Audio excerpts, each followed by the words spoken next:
ជំរាបសួរសួស្តីពុកម៉ែបងប្អូនទាំងអស់គ្នាថ្ងៃនេះនាងខ្ញុំសូមចែករំលែកនៅការធ្វើមុខម្ហូបមួយមុខទៀតហើយអាចមើលនៅខាងដើមវីដេអូរបស់ខ្ញុំបានថ្ងៃនេះខ្ញុំធ្វើជាមួយនឹងញ៉ាំមីសួរជាមួយសាច់ជ្រូក3ជាន់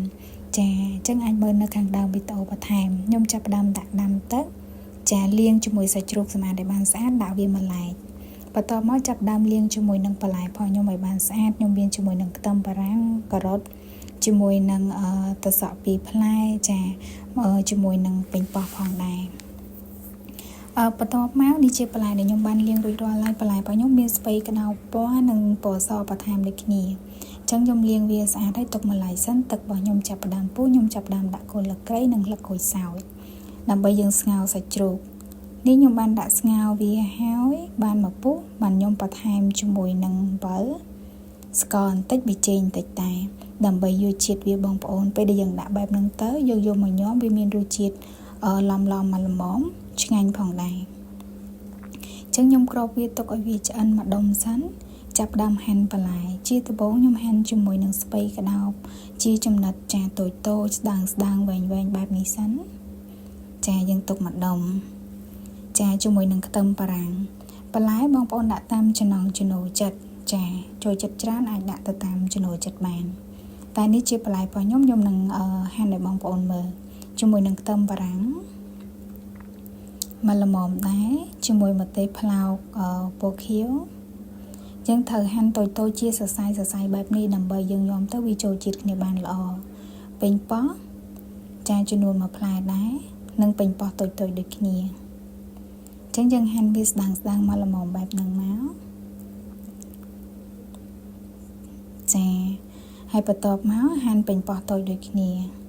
ខ្ញុំមានចំនួន2-3គ្រាប់ដែរបន្ទាប់មកយើងចាប់ផ្ដើមដាក់ត្រាំមីសួរនេះយើងត្រាំឲ្យវាចាបានមកសពតសិនហើយលាងសម្អាតវាឲ្យបានស្អាតចាំយើងយកទៅស្រុះជាមួយនឹងទឹកស្ងោរសាច់ជ្រូកមុនហ្នឹងអញ្ចឹងខ្ញុំដាក់ត្រាំទឹកវាឲ្យលិចមកសតូសិនចាបន្ទាប់មកនេះជាគ្រឿងទេសដែលខ្ញុំបានហាន់រួចរាល់សាច់ជ្រូកចាគ្រឿងបន្ថែមមានទឹកត្រីស្ករសស្ករក្រហមចាជាមួយនឹងសណ្តែកដីដែលយើងអាចខ្វះបានម្ទេសជាមួយនឹងខ្ទឹមក្រហមចាខ្ទឹមសផងដែរបន្ទាប់មកខ្ញុំចាប់ផ្ដើមក្លុកគ្រឿងតែម្ដងដោយសារខ្ញុំបានរៀបរាប់រួចអស់ហើយក៏បានចិតសម្អាតស្អាតរួចរាល់ដែរដាក់ខ្ទឹមសខ្ទឹមក្រហមជាមួយនឹងម្ទេសក្លុកចូលគ្នាឲ្យម៉ត់បើសិនជាបងប្អូនអត់ចង់ក្លុកយើងអាចចេញច្រាំក៏បានដែរអញ្ចឹងយើងក្លុកបែបហ្នឹងឲ្យម៉ត់មកហើយខ្ញុំចាប់ផ្ដើមដាក់លាយគ្រឿងតែម្ដងចាយើងយកវាចេញមកដាក់លាយជាមួយនឹងគ្រឿងសោសរបស់យើង